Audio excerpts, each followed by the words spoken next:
In Session with Dr. Farid Holakouee.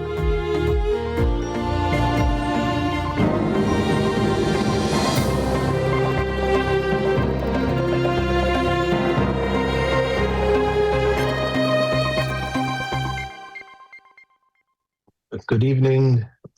Welcome to In Session. I'm your host, Dr. Farid Holakouee, and I'll be with you for the next hour here on Radio Hamra. Tonight, I want to talk about debates or arguments or debates that usually turn into arguments and some reasons why generally debates don't go well, or, rather than just discussing ideas, they get personal or get ugly and are usually not very productive at all. And there's lots of reasons, and because of that, I can't be comprehensive. And I want to share some thoughts on some of the things that come to my mind that I notice regularly make arguments or debates turn into arguments rather than something that can be possibly beneficial or fruitful in some way. And actually, the way this came to my mind to talk about today, on Friday's show, I talked a lot about sports fan psychology, or the psychology of being a sports fan, some thoughts on that related to the conclusion of the World Cup. And one of the things you often see people discussing and having debates about is who's the best player. Often they'll say the GOAT, the greatest of all time in any particular sport. So, basketball, most people will say Michael Jordan, and then there's arguments for LeBron James, or maybe going back, Bill Russell, or Kareem Abdul-Jabbar, or Kobe Bryant also will come up. And in soccer, a very regular one, there's also Pele, Maradona, but especially in this generation, you hear a lot of people talk about Messi or Ronaldo. It's been a discussion for maybe the last 15 years or so. Who's better? Who's the best of all time? If either of them, and these constant debates and conversations that people have. Some of it, I think, is because people just enjoy these conversations or enjoy talking about sports so much that it's another extension of that. So it allows us to have these debates, and there's no definitive proof, even though you'll regularly see someone post something like, here is the proof that Ronaldo is better than Messi, or Messi is better than Ronaldo, or whatever it is. And it's like some argument or some point that they're making, but it's never definitive. And that's what also allows these arguments and debates to go on forever. You can always, there's no definitive way, there's no clear way to say who's better. And so because of that, it allows for the discussion to go on, and people could share, different perspectives, different reasons why one is better than the other. And all the while reflecting usually their bias of who they liked more to begin with, which to me is a big part of the whole conversation. And it usually doesn't get anywhere. And yeah, people might even get angry, you might get upset, but also, as is often the case with debates, there isn't anyone changing their mind much based on the debates or getting to, a better place. And that is itself a starting point that, I'm always very big on trying to figure out your intention, whatever it is you're doing. To think about, what's my intention? Why am I doing this thing? Not just what am I doing? Maybe it feels good. Maybe something's drawing you. Why am I doing this? What's my intention here? Because that's very important. In my opinion, the overwhelming majority of debates that people have is not with the good faith intention of, I want to share my opinion and my perspective, and I want to hear this other perspective or understand the other's perspective better. So usually there isn't some good faith intention of trying to understand better. It's more about proving our point or winning. And of course, you might just think, well, we always want to win, which is true. It does feel good to win compared to losing. So we want to win the debate and feel good about it. But it's not just about it feeling good to win. Often the reason why we debate and even might get angry during a debate is actually because we're uncertain about our position. We're unclear about our side. So as much as we think we're just trying to convince them, we're often also trying to convince ourselves, because we're not quite sure, or we realize there's some uncertainty about what we feel or think. And because of that, when they disagree, yes, we want to win the debate. We want to, look smart or look good or whatever it might be. But it's also internally, there is usually the struggle where we're not sure. So they're not just, challenging the idea. It could feel like they're challenging us. And even more so, if it's a belief or idea that we really connect to deeply, even more strongly if it's part of our identity. Let's say you're talking about religious beliefs and this is your religion and someone else's religion, or political beliefs and you identify as, let's say, Republican or Democrat or whatever it might be, then the stakes are even higher when you are talking about the issue rather than just, okay, I'd like to share my perspective, my opinion. I want to hear your perspective and opinion. It could feel like our literal identities at stake. And in that way, it's kind of tongue in cheek, but also has some relevance to it or reality to it, almost like life or death, because it feels like you're killing a part of me. You're not just killing my argument or my perspective. This is part of who I am or how I see myself, how I identify or what I maybe like about myself. And so if you get me to see that that is totally wrong or doesn't make sense or isn't a good thing, that could be really, really painful or hurtful and scary, actually, for me. And some research that's looked at some of these, what happens to the brain during political debates or disagreements, has even shown the way they gave the analogies like as if you're being attacked by a bear. But basically, it's like saying it was almost like a life or death feeling, or you feel under threat on a more serious level than just intellectual banter or debate. It feels very personal. It feels very real. It feels very threatening. And so that's why, we could think, well, why would people get so worked up? You're sharing an idea and someone else is sharing another idea that might be different. Why would that get you so worked up to the point where you might be yelling, screaming, insulting them? Even it could get physical. We get so worked up. And so we could start to see what is going on, because it's not just about the ideas. At one level, it could be about our very identity and who we are and what represents us and what makes us good, what makes us like ourselves, or how we present ourselves to other people, the group we are in, all sorts of things that are there. There's also this element of our own internal uncertainty. And so when the other person is challenging it, it's not like just a new challenge. It could be because of our own uncertainty internally that it works us up even more. We have our own doubts, and this person is sprinkling water on those doubts, and it's a little bit scary to feel them grow or to feel questioned. And so people, we get more animated, more intense. Even I've seen some people say that the reason why we yell in a debate isn't so much because we're so sure we're right and we want to, say our point more loudly. It's because we're actually more afraid that we could be wrong. And that's very scary. So we get more intense and we get more, vehemently engaged in an argument because we're feeling under threat. So what if I'm wrong? No, I can't be wrong. And then we're kind of reacting to that and just sharing or attacking the other person because we feel attacked. We feel like our very core might be under threat, and we recognize that we could be wrong. And that could be important to recognize. And I think why I think it is good if we have that intellectual humility, that you can have a position, you might think and feel very strongly about it. But I do think if we have genuine humility about, genuine intellectual humility about whatever the issue is, we should be able to recognize we could be wrong.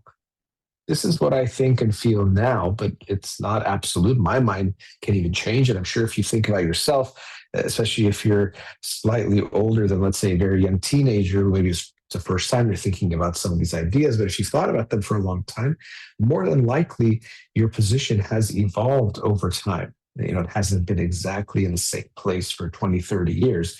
Even probably should evolve as you learn and understand and hear other perspectives. So to think you're at the absolute pinnacle and truth and it can't get better than that is a little bit foolish to just think, your mind would never change again, or you're so absolutely right and certain that it can never be, your own perspective will never be different. To me, is a bit foolish and childish, actually. It's just a comfort to just think we can't be wrong, and we usually are just trying to fool ourselves if we tell ourselves that. So if we have that intellectual humility, we can recognize, hey, this is what I think now. Even I see some strong reasons why I think this is the case or this is the correct position, but I could be wrong. And if you're engaging into debate, you actually want to hear the strong arguments from the other side so you learn more, understand more.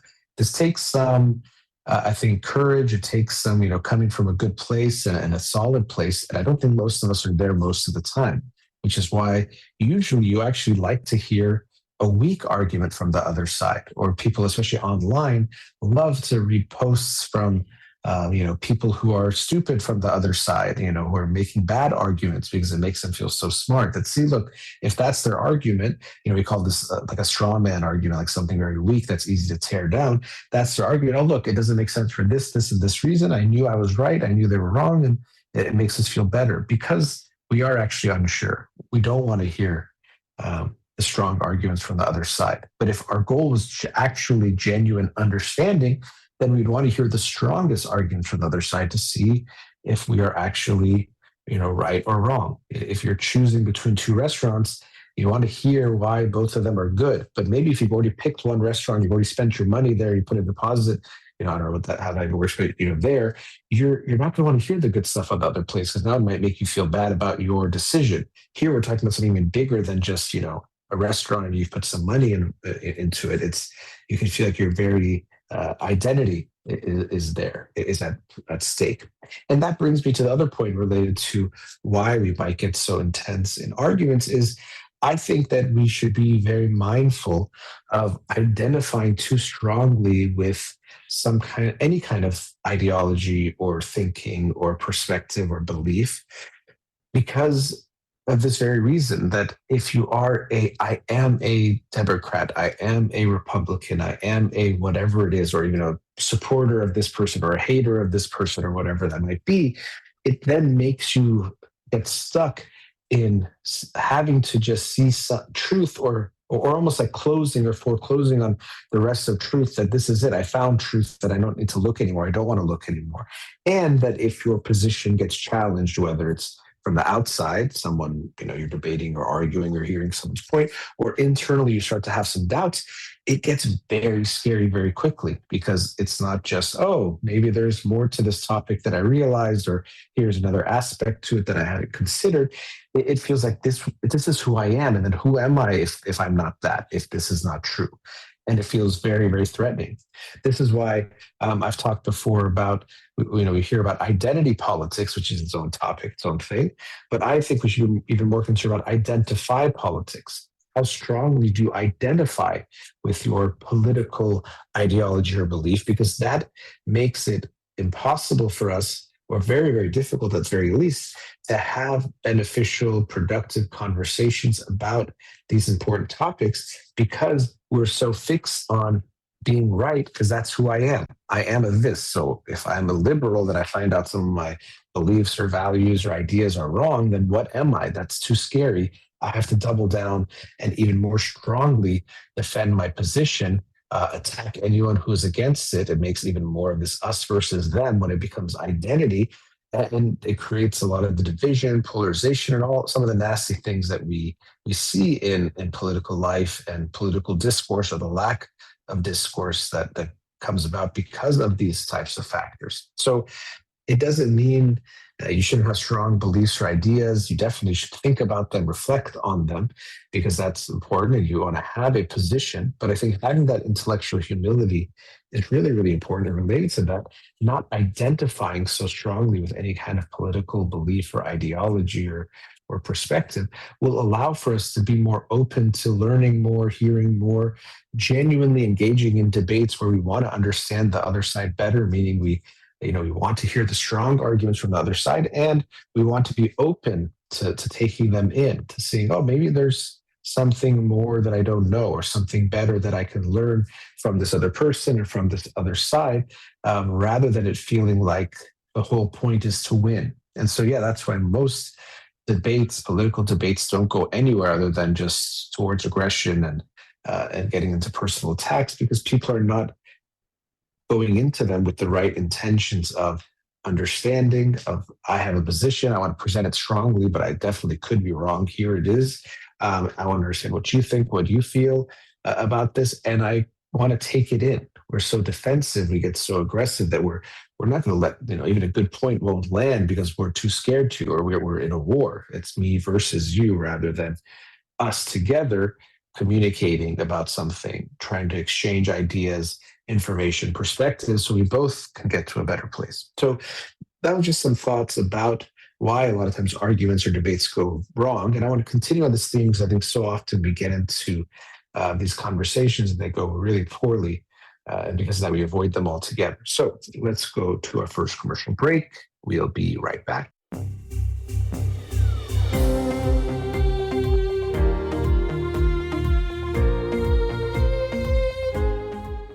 Back, continuing the discussion on why our debates and arguments, or our debates often turn into arguments.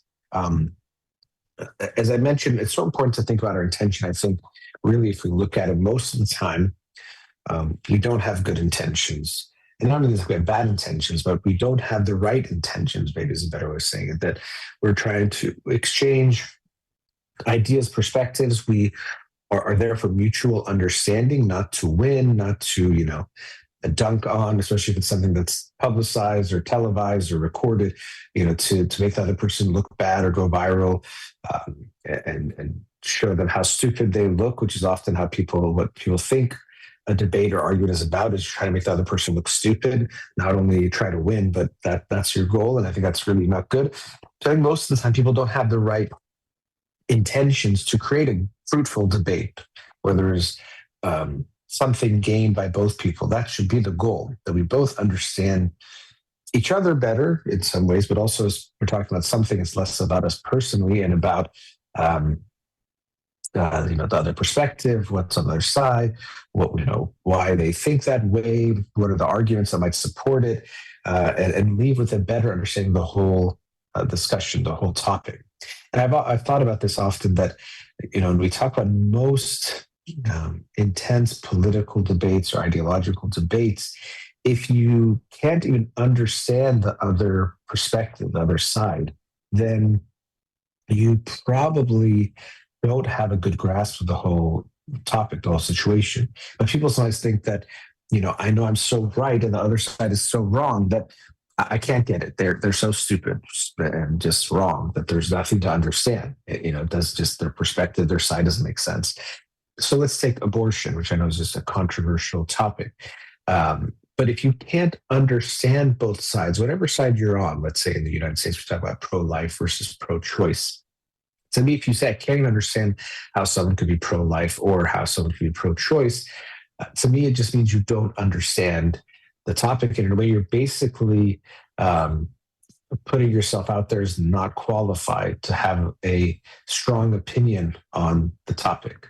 Because if you try to understand the issue or look into it and look at both sides, you should, I think, be able to see both sides of the debate or both sides of the issue and what they believe. And sometimes it might come down to a certain belief. Let's say that then, if you believe that this is a life begins at conception, and so to kill, it would be killing to have an abortion.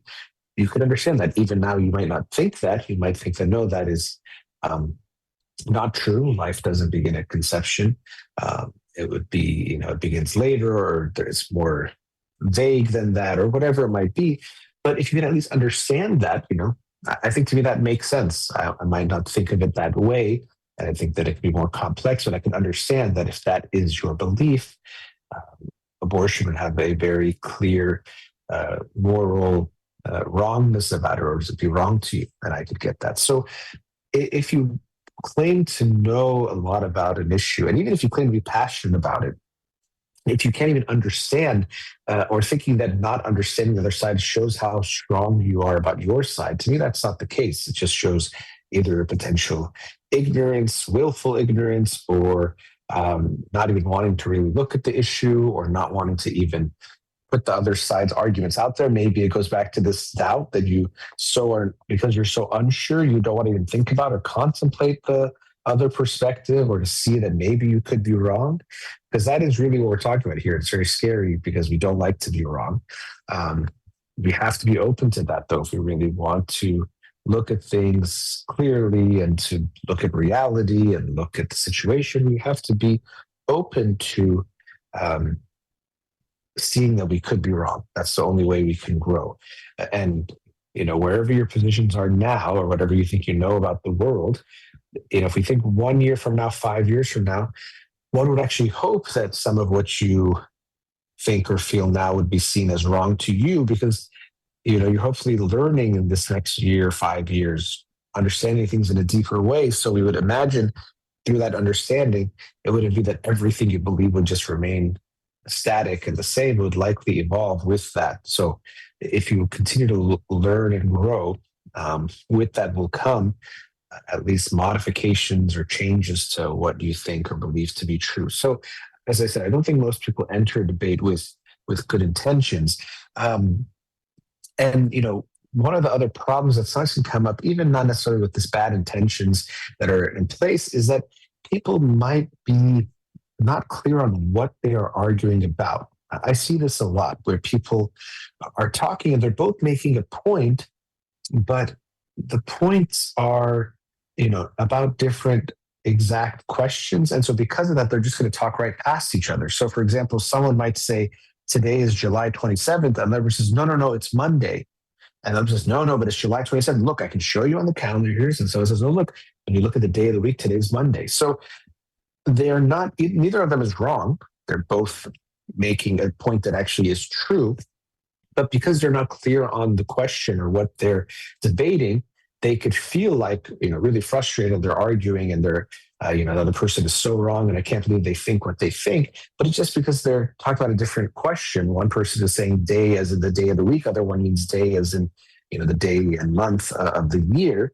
And so they're just going back and forth. And usually we don't have, literally arguments like that. But that's a simplification of something you'll often see where people will talk about, for example, are phones good? So say, to me, that question is bad. So it's like, oh, no, phones are bad because, they're like, oh, because, look at what people do and they distract them from, so many car accidents happen every year because of phones. So phones are bad. And then someone says, no, phones are good because look how it connects us and we get information that actually saves lives in a moment. And then, they're kind of talking past each other because they're trying to just look at this question, is it good or bad? But one of them is talking about a positive aspect. One of them is talking about a negative aspect. Now, does it mean it's a net positive or net negative? And of course, there's thousands of other issues that would have to be looked at to understand when we're talking good and bad. And what does that even mean? But they could potentially have a debate for a long time where they're both saying something is true. Here's a number of deaths caused by phones, by just driving, let's say, and here's a number of lives saved because of, let's say people can connect to medical professionals to get help that saves lives. So they would both be saying something true, but because they're not clear on what is the question and what they're trying to understand or get, debate in the, together, they'll just keep talking and talking and they'll never get anywhere because both things are true. They're just true about different things or in different ways. So, let's say about COVID, people say, was it good to have a lockdown? And you'll hear some people might say, well, this is how many lives were saved from COVID because of that, that we didn't have as much, transmission or people dying or vulnerable people were protected. And someone else might talk about the costs to children not going to school for so long or economic costs or other things. And they can both be true, but because your focus is on different things or because you are you're giving value to something more than something else, or you're only talking about one aspect of the issue, you could talk past each other. So it's really important that when you are having an argument with someone, often it's assumed, well, if we're arguing, we must both know what we're arguing about. It could feel like we must be, it seems like we're so both intense about it. So we must be talking about the same thing or know what we're talking about. But it can be very important to even ask, what is it that we're disagreeing about, and both be able to say it in a very simple, few words or sentence. You should be able to express that. What is it that we are arguing or disagreeing about?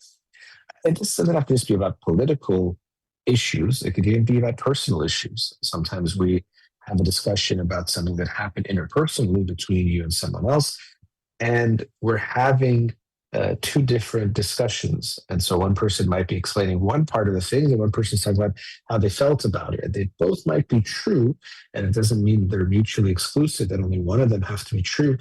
But the conversation won't go anywhere if they're not clear on what is it that they're disagreeing about, or what is it that they're trying to get a better understanding about. So it might feel academic, or it's making it like a formal debate to talk about these kinds of things, to say what is it that we're disagreeing about. Let's spell that out first. But I think it's really important to do that, so that you don't just have these types of conversations where you're talking past each other. Because of that, it usually gets more and more heated, because you don't feel understood, you don't feel heard, you don't get to a better place or a more connected place, because you're talking about different things or different aspects of the thing without being on the same page. And so things will escalate more and more. I've seen this a lot working with families and couples in therapy, that I'm often hearing them have an argument, but it's not clear what they're arguing about. Because really, they might both be expressing some strong feelings, like, I'm hurt about what you did. And the other person saying, I just tried my best. And the other person says, no, I was hurt. I just tried my best. And they both might be true. The person was trying their best. Let's say a parent talking to their kids. It might be true, but their kid was hurt by what happened. Both things can be true. And so if we make it clear what we're discussing, what do we disagree about? Are you disagreeing that I was not hurt by what happened?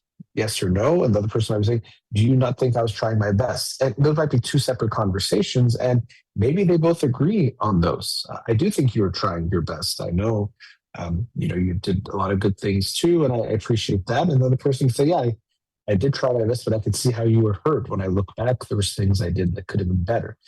I'm kind of giving a character, and maybe characterizing it, or giving a caricature, or idealizing it. But this is how a conversation could potentially go once we clarify what we are disagreeing about. But if you don't, you're just going to keep talking past each other. Both people saying something true, and they can think, what I'm saying is so true. How could you not just agree with me? Well, it's because they're having a different debate than you, a different topic of conversation. And so because of that, you're just going to be talking past each other rather than talking to each other, with each other, to get to a better place. And here too, when we're talking about interpersonal issues, it's so important to think about, what is your intention? What is it that you are trying to achieve here? Unfortunately, even when it's a husband and wife, close family members or friends, you would think that the relationship would be the most important thing, that you value the other person. But very often, we are trying to win the debate or the argument rather than have a better goal. So it can be important to think about what it is that you're discussing or disagreeing about very clearly. Another important question, definitely to ask yourself and to share with one another, is, what's my intention or goal here? What do I hope to see happen here? And if we're being real with ourselves, a lot of times it is, our at least initial reaction or feeling might be, I want to win. I want to be right. I want the other person to say sorry and to tell me I was right, and to realize they were wrong.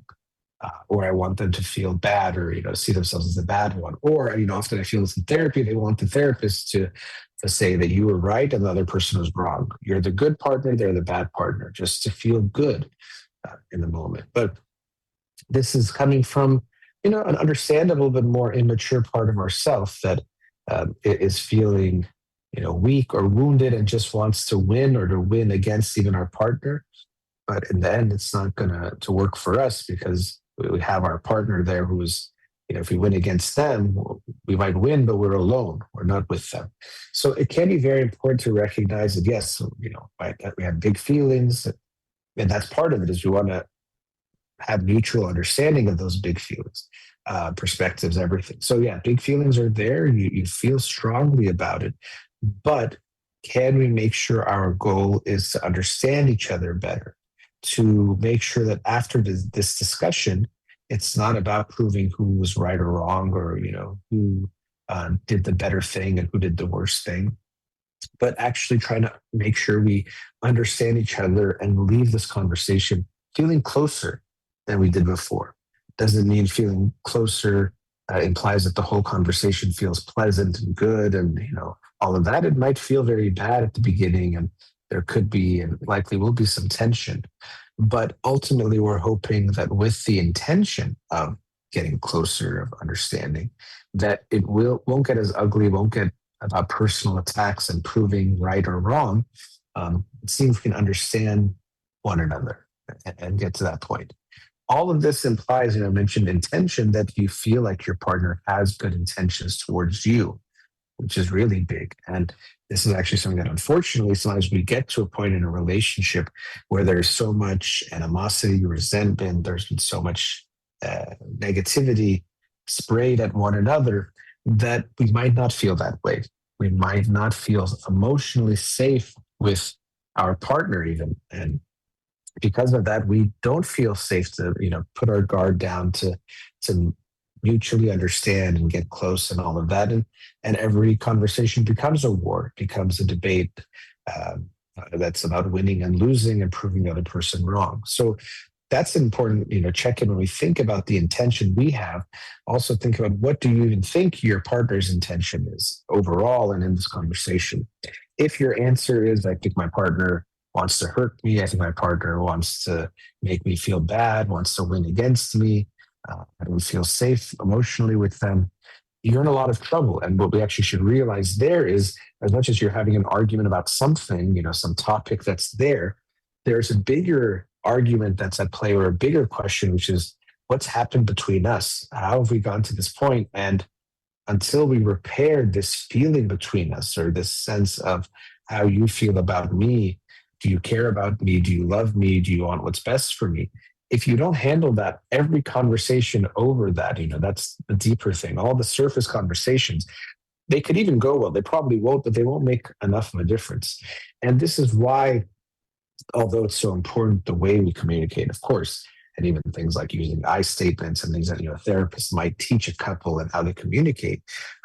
What I've noticed and seen so many other therapists and writers talk about is, if the relationship and how both people feel about each other is bad, is negative, has animosity, resentment, even hatred in it, then no amount of fluffy language and there's no right words to make that right. It's going to go bad.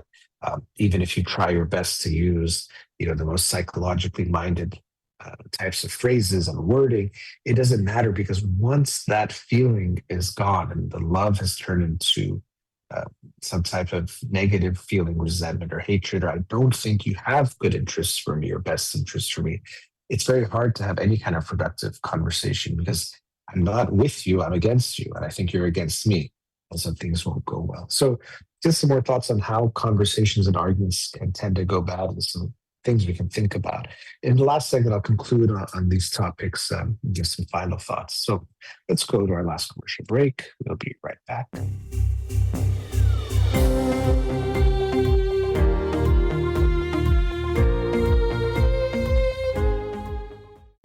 Back. Continue discussion on why debates, arguments so often go so wrong. Another issue that can come up is that we can I was talking about, debating different things or not be clear what we are debating or discussing. Often we can be having different standards of what we're trying to prove or what we need to prove. So, for example, someone might say, you see a lot of people posting about conspiracies online or conspiracy theories about different things, or I think this might be going on. And here again, we definitely have to look at intentions, because people often, they want to be right, or they might be, if they're on social media and have a certain position or a certain following, they might want to push certain theories or ideas, or good or bad about certain people. So clearly the intentions are in the wrong place to begin with. But even the ways that arguments are positioned or discussed, there's a difference between saying something could be true or can't be true or something like that, this kind of absolute, versus what you think is likely to be true. So, someone could say, do you think, in some very complicated, conspiracy, is true, and you might say, no, I don't think that's what happened, or that's what's happening. But that's what might say, they might make argument, well, do you think it's impossible for it to be true? Or can you say 100% it's not true? And usually the answer is no. You don't have all the knowledge, or there's no way to know something for sure is not happening. Even to try to make that kind of claim would be weird, because I can tell you 100% this did not happen is only in the rarest of occasions or instances going to be something you can say with confidence. So we're having a different type of debate. So someone says, could this be true, or is it? Are you saying it can't be true? Versus what do you think happened, or what do you think is likely to happen? Those are different things. But sometimes people will kind of use these, sometimes even tricks. Sometimes maybe they're doing it unconsciously. They might not even be aware that they are doing it, or they're just have motivated reasoning. They're just wanting their side to be right, so they push it a certain way. But this is something that does often come up, where people will make a certain argument of, well, can this be true, or can you prove to me that it's not true, as evidence of supporting their position. But the truth is, what we're usually looking at is, what do we think is likely to have been true? Do we think this happened or not? And sometimes it's do we think this person committed this crime or not? For example, in a criminal proceeding, because of we don't want to convict people who are innocent, we actually have the burden be much higher, for example, beyond a reasonable doubt. But this kind of conversation we're talking about, for example, do you think this person is actually like a Russian spy or something? And I can't tell you someone is definitely not a Russian spy 100%, even if I know the person. That's how spies work. They try not to even let anyone know who they are. But do I think it's likely? No. And in this, brings up other things. So what do I think is likely? What do I then believe is the truth? And then because of that, what should we do about it? Taking some kind of action, which is often the case, is also important in these types of discussions, because someone might say, it looks like there's an 80% chance something is safe and a 20% chance that it might not be safe. And so if you had to say which one do you think, what do you think is likely to be true? Or you would say, oh, it's likely safe, right? So the likelihood seems that this is a safe venture, or whatever it is we're talking about. But it depends on what we're talking about that will determine whether or not you are willing to take a certain action. So if they tell you there's an 80% chance that this plane is safe to fly, even though it seems that it's likely safe, or if you had to make a guess, it's more likely safe than not safe, when the risk is that if the plane is to take off, it's going to crash, and that's a 20% chance. Most people would say that's way too high because of the cost there, because of what would happen if we're wrong. So even though 20% is not that high, 80% is way higher, we still would not take that risk because of how big the cost is. Whereas if you were, let's say, trying to pick a new place to have coffee, and somehow you can calculate that there's a 20% chance that it won't be very good, or it's going to be bad. Okay, well, whatever. You want to try a new spot, it might feel worth it to try a new place, but there's a chance that it could be bad.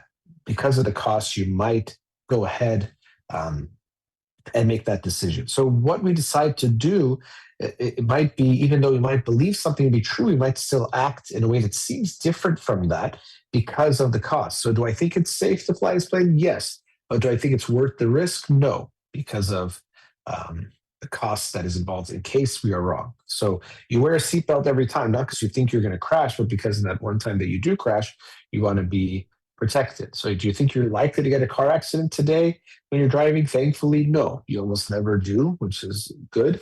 But in that off chance that you do, you wear the seatbelt. So do you ever not wear your seatbelt? No, you should wear it every time, because it's also a minimal cost of just putting it on. And in that chance that you are in an accident, it could literally be life-saving, or at least reduce injuries and harm and all of that. So that's another issue that comes up, as I was saying before, this idea of different burdens of proof, or degrees of what we think the evidence has to be, where sometimes people will consciously or unconsciously make an argument that's impossible to prove. Can you say for sure this is not true? Can you say for sure this is impossible?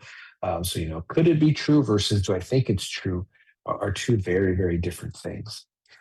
To come back in these last several minutes before I conclude, as I mentioned, what had sparked this topic for me was thinking about all the different sports and debates that are out there, which I think are kind of fun to get involved with, engage with. I also think they're usually pointless in the fact that no one changes their mind, no one gets anywhere. But that's what makes it fun is that they keep on going.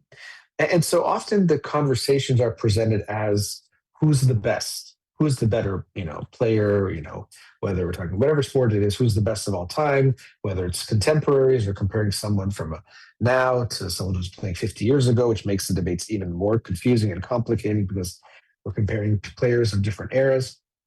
But what I recognize is that really what people are saying most of the time, or what the conversation should be, is we're having a debate, but the debate itself, yes, it can be fun and you can have it for its own, the interest of having it or an enjoyment of having it.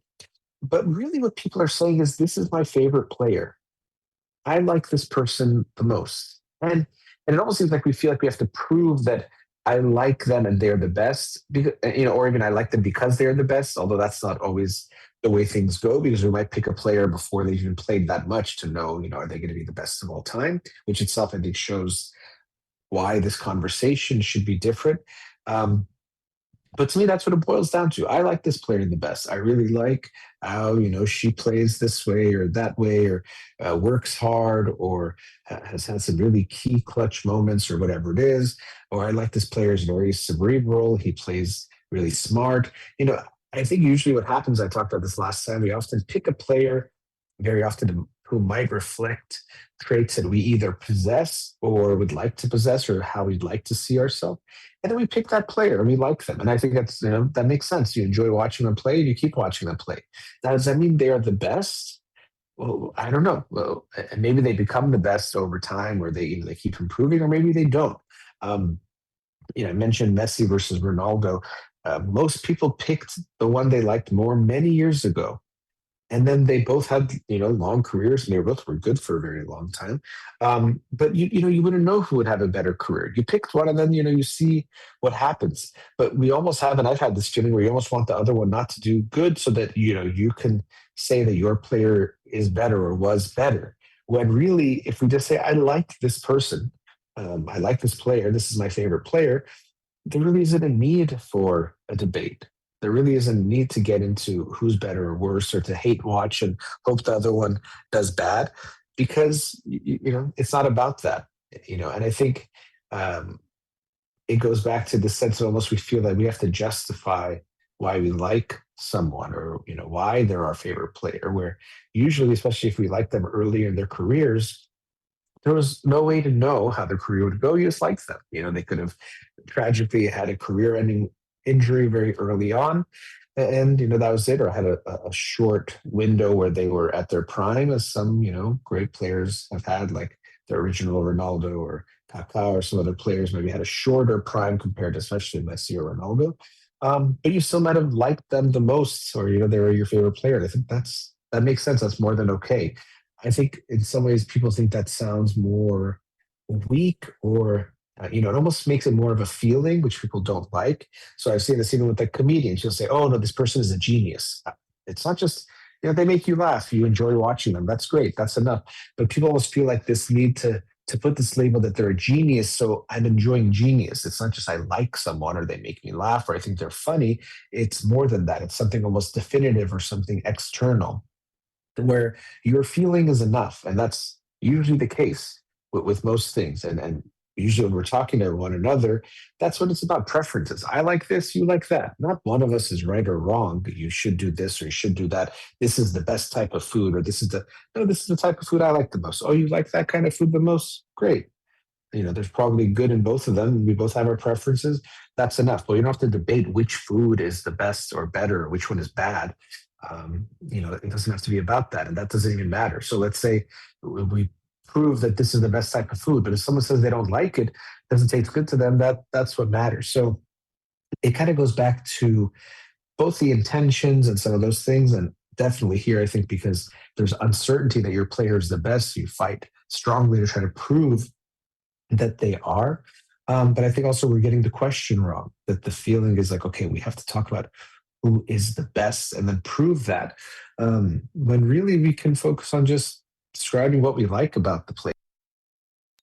I know that might be a much more boring debate, and people, won't get a lot of traction with that. But really, I do think that's what it's about. What do I like? Even what I enjoyed. Once you pick that player, that you probably watched them do some amazing things that you enjoyed, and the other person watched the other player do more amazing things, maybe because they watch more of their games, and you can share that. Yeah, I know it's maybe a little too kumbaya and simplistic, and I have to admit, in the Messi Ronaldo debate, I've always preferred Messi as a player. He's my favorite player, I should say it that way. Um, but I felt that pull of proving, or feeling like wanting him to be proving that he's better, and maybe seeing Ronaldo not do as well. It doesn't feel good. I'm not proud of it. Rather than just enjoying the greatness of whoever is playing, you could have these feelings of wanting to see someone not do very, too bad, or do, get eliminated or something happen, and that's not great.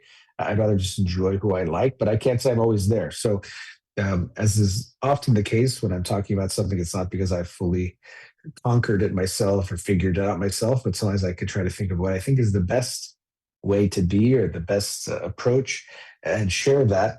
And it's a lesson I'm still learning and figuring out. But I do think it's important for us to think about these things, because so often we have arguments and debates that get ugly. They don't get anywhere. Most of us know, you talk about a political issue, it's just going to get ugly rather than lead to mutual understanding. And that's usually because we're starting from the wrong place. All right, that brings us to the end of tonight's show. A big thank you to Farid in the studio. You've been listening to In Session with Dr. Farid Holakouee, Free Iran.